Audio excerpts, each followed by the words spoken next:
Olá, amores! Como vão? Saudades! A nossa primeira videoaula, né? Nós vamos trabalhar a Revolução Industrial, que aconteceu entre os séculos XVIII e XIX, né? Entre os anos de 1750 e 1830. Nós vemos que essa Revolução Industrial é uma revolução burguesa, que aconteceu onde o berço dela, né? Vocês estão cansados de me ouvir falar aí. Berço da Revolução Industrial, Inglaterra, não é isso? Pois é, a Inglaterra, o berço da Revolução Industrial, começou como um projeto burguês. Por quê? Essa burguesia comercial, a princípio, né? Ela fez o quê? Ela enriqueceu a partir daquele comércio ultramarino com as colônias, né? Esse enriquecimento dessa burguesia e todo o processo político e econômico que aconteceu na Inglaterra durante todo esse período, das grandes navegações até chegar a esses séculos, final do século XVIII, início de XIX aí, todo esse processo fez com que essa burguesia tivesse um projeto de sucesso. Tá? Então, esse projeto de sucesso dessa Revolução Industrial é o berço do capitalismo que nós conhecemos hoje.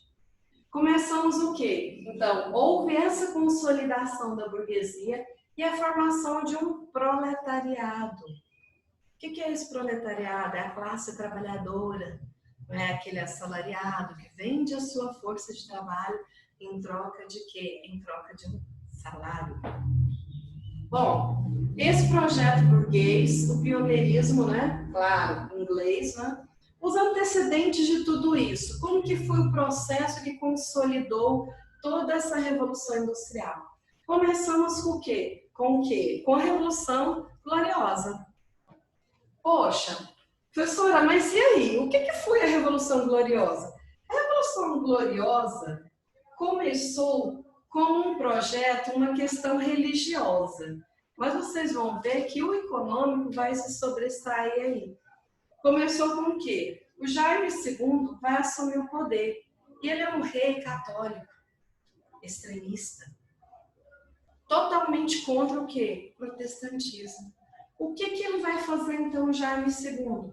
Vai começar a tirar todos os protestantes dos cargos mais altos, né? E vai começar a colocar o quê? Católicos nesses cargos. Vai privilegiar os católicos em todos os sentidos. E isso vai deixar todos os protestantes preocupados, com medo de perseguições que já aconteceram anteriormente, né? Já foram massacrados anteriormente. Então, o medo de perder espaço e de serem perseguidos vai fazer com que eles apoiem quem? Apoiem Guilherme de Orange, tá? Que era primo do Jaime II. Vai apoiar o Guilherme de Orange porque ele e a mulher dele eram protestantes. Vai apoiá-los, então, em um golpe que vai tomar o poder, vai derrubar o Jaime II, que vai lá para a França, para os seus parentes, vai viver lá junto com eles. Ótimo. Então, Guilherme assumiu o poder. Mas, para evitar que, mesmo ele sendo protestante, apoiasse os protestantes, houve uma mudança na forma de governo. Agora, a Inglaterra vai ter o quê? Uma monarquia parlamentar. Ah, professora, mas e aí? O rei vai continuar mandando? Vai, com certeza ele vai continuar mandando. Mas, para impor qualquer lei, fazer qualquer coisa, ele vai precisar o quê? Do apoio de quem? Do parlamento. Agora ele é regido por um parlamento. Até aí tá ok, né? Continuando, então. Essa mudança, né? Lógico que vai ajudar, então, mais um pouquinho a burguesia. Vocês vão ver também outro antecedente, que é o desenvolvimento manufatureiro. O que é o desenvolvimento manufatureiro? Nós vamos ter 3 etapas desse desenvolvimento. É a forma de se produzir determinados produtos. Nós vamos ver a primeira etapa, que nós já vimos anteriormente, foi o que? O artesanato, onde o artesão confecciona aquele produto do início ao fim. Ah, eu vou fazer um sapato. Então, o artesão ele vai cortar o couro, ele vai costurar, ele vai deixar aquele sapato pronto. Ele vai ter acesso a esse projeto do início ao fim. Aí, o que acontece? Houve uma mudança, começou-se o quê? A usar o processo da manufatura. A manufatura, ele ainda sabe todo o processo da produção, mas ele já não produz tudo. Esse processo já é delegado a outras pessoas. Então, o que acontece? Um vai lá e corta o couro, o outro vai lá e costura o sapato, por exemplo. Então, assim, ele não tem acesso mais a todo esse processo, tá? E vocês vão ver que, por fim, vai haver o quê? A maquinofatura, que vai ser motivo, assim, de revolta entre os trabalhadores, porque realmente vai tirar empregos, porque aonde precisava de várias pessoas para trabalhar aquele determinado produto, agora a máquina vai fazer esse processo, o trabalhador não vai ter acesso mais a toda a produção daquele produto, tá? Ele vai ter acesso à máquina, então ele vai ter acesso a uma parte da produção. Cada um vai trabalhar numa parte dessa produção. Tá? Então, se pegar, por exemplo, um trabalhador desse, colocar ele, por exemplo, para confeccionar esse sapato, por completo, ele não vai saber fazer. Tá? Esse é o processo que nós vimos aí da maquinofatura. Bom, o último de todos foi o acúmulo quê? De recursos. O que foi esse acúmulo de recursos? O primeiro acúmulo de recursos foi econômico, como eu já disse para vocês, tá? As grandes navegações, todo esse comércio ultramarino, lógico que fez com que essa burguesia, essa realeza, todos ali acabassem enriquecendo com esse processo aí do colonialismo. Outra coisa, o solo inglês era rico em energéticos, tá? Quer dizer, por exemplo, produtos, o carvão, extremamente rico em carvão, extremamente rico em ferro, vocês vão ver as primeiras estradas de ferro. Inglaterra tem, nossa, uma loucura, cheio de... Bom, vocês sabem, né? Produtos feitos a partir do quê? Do ferro. Bom, além disso, na questão política, que eu já expliquei para vocês, essa mudança, né, na questão política, e a questão humana, tá? Nós vamos falar sobre isso agora, aqui abaixo, sobre a questão humana, que as pessoas que estão, assim, saindo do campo, estão sendo expulsas do campo. Nós vamos falar um pouquinho mais abaixo. Bom, o tripé que deu a base, então, para que essa burguesia, essa revolução industrial se consolidasse. Primeiro deles, a questão dos bancos, né? Os primeiros bancos, as primeiras casas bancárias vão surgir na Inglaterra. Já existia algum tempo atrás, mas agora elas vão se solidificar, tá? Então, como que elas vão se solidificar? Elas vão, bom, todo esse acúmulo de capital que aconteceu na Inglaterra, esses banqueiros também acumularam. Então, eles vão fazer o quê? O burguês quer aumentar, principalmente vocês vão ver a burguesia industrial, quer aumentar a sua indústria, quer investir, ampliar. O que ele vai fazer? Ele vai buscar um banco, um banqueiro, tá? E vai fazer o quê? Um financiamento. Então, esse banqueiro vai financiar essa ampliação do seu comércio, da sua indústria, né? Vocês vão ver o financiamento em máquinas. Tudo isso quem vai financiar? Serão as casas bancárias, os bancos. Além disso, a questão da monetarização vai se tornar popular o uso da moeda. Não que não se utilizasse antes, a moeda já é utilizada desde a antiguidade, mas era usada muito pouco. Era usada mais o quê? A questão das trocas, né? Do escambo. Agora não, agora vocês vão ver o uso da moeda se popularizar. Além disso, nós temos o quê? A questão do parlamento, como eu disse para vocês, um parlamento bem mais propício agora, né? A toda essa burguesia, toda essa mudança comercial, essa ampliação, esse enriquecimento, esse fortalecimento da burguesia. Nós vemos também a questão do ouro, né? Lembram-se lá nas grandes navegações, a busca pelo ouro? Todo esse ouro, né? Você lembra quando nós estudamos Portugal? Portugal comprava muitos produtos ingleses, o ouro ia direto para onde? Para a Inglaterra, muitas vezes nem passava por Portugal.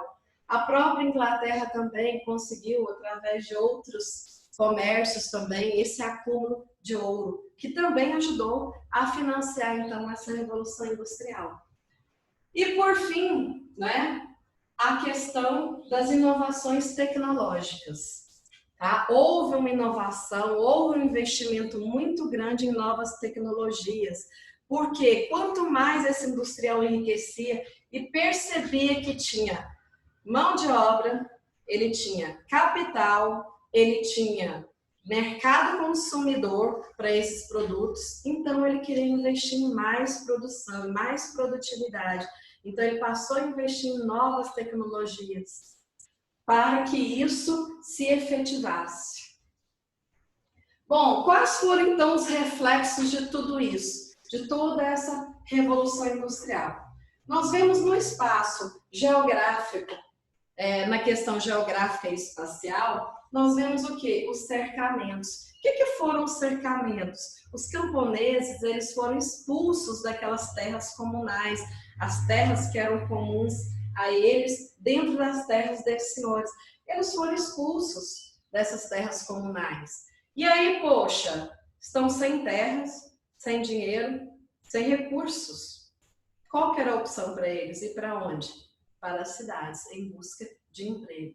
Então, é mão de obra para essa indústria nascente, essa indústria crescente da Revolução Industrial. Além disso, né, no campo, eles começaram o quê? A ampliar áreas de pastagem. Pastagem, diferente da agricultura, necessita de um mínimo de braços, de trabalhadores para trabalhar ali. Então, como ampliou-se a área de pastagem, não precisavam mais de toda aquela mão de obra que tinham antes. Então, foram mandados embora muitos desses trabalhadores rurais, que foram para onde? Para a cidade também buscar trabalho. E, por fim, aqui, aumentar o quê? A produção de lã. Se vocês forem estudar a Revolução Industrial, vocês vão ver que a indústria que mais vai crescer, que mais vai se expandir durante a Revolução Industrial na Inglaterra, é a indústria têxtil. As indústrias têxteis, elas vão o quê? Vão se ampliar consideravelmente. E para isso elas vão precisar do quê? Da lã. Tá? Então, todo aquele agricultor esperto fez o quê? Estão precisando de lã, então vou fazer o quê? Vou começar então a produzir o quê?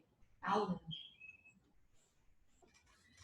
Além disso, né, então tudo isso que nós vimos vai provocar o quê? Então, o êxodo rural e o inchaço das cidades. Então as pessoas vão sair do campo, vão para as cidades e as cidades vão ficar assim muito cheias. Trabalhadores assim, mão de obra de sobra, as indústrias podiam dispensar esses trabalhadores. Então vocês vão ver que esse inchaço das cidades vai trazer o quê? Péssimas condições de vida desse proletariado. Além disso, a ausência das garantias trabalhistas. Você trabalhou, você recebe, você não trabalhou, você não recebe. Não tem férias. Se você resolver tirar férias, quando você quiser voltar, você não volta. Vai ter outro no seu lugar e você não recebe essas chamadas férias.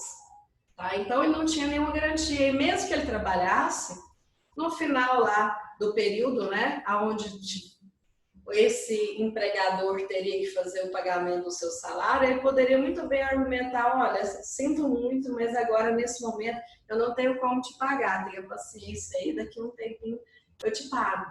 Então, assim, mesmo ele trabalhando, sem essas garantias trabalhistas, ele corria esse risco de até mesmo de não receber.